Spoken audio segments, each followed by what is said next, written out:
waxtu jot na fii si Daara Jolof ak li ko wër lu xibaar yi xëye tey mooy élection locale yi nga xam ne mooy ñoom Samba Ndiobé ñoom Idrissa Samb ñoom ñëpp tey vraiment ñëpp ñëw nañ yéen a ngi xëccoo mairie bu Daara léegi nag dañoo bëggoon a xam seen objectif ak lan ngeen bëgg ak lan ngeen naral Daara.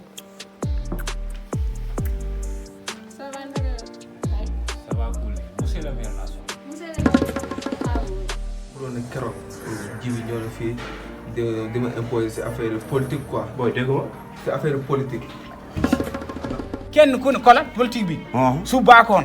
ñun duñ jàpp suñ doom ñu ngi jàng fii. ñoom ñu ngi jàpp seen doom yi ñu ngi yéegal si roplaan. ñu ngi dem fële si kaw. dégg nga te. bul mais yow may la yow amul kàddu amul dara yow kayit suukar. moo ñu tax a jug tey pour jël meeru Daara bi te nekk suñu objectif te foog dañ koy atteindre muy lan le développement. doon benn affaire boo xam ni lu ñàkk carte d'identité rek war na ci bokk politique même bu amul carte d'identité war na ñëw mën a bokk pour gën a yokk nit ñi politique mbooloo lañ soxla. foofu dañuy jaay ba 2 heures duñ am fu ñu jullee bëggoon naa ko defar jàkka mais tamit loolu. fooli foofu kon lu fat fooli foofu. fooli foofu.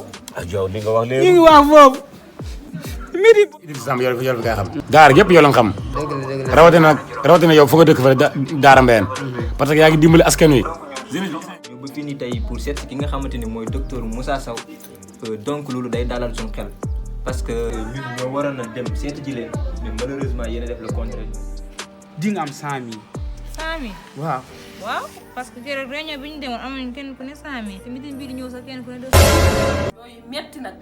jooy ay jooy maa la ko wax. moom lu mu doon jooy. ah xanaa 100000 yu ko awa wax boo ñëwee ñu jox la mu ñëw ne fa daaj amul 100000. fii nit.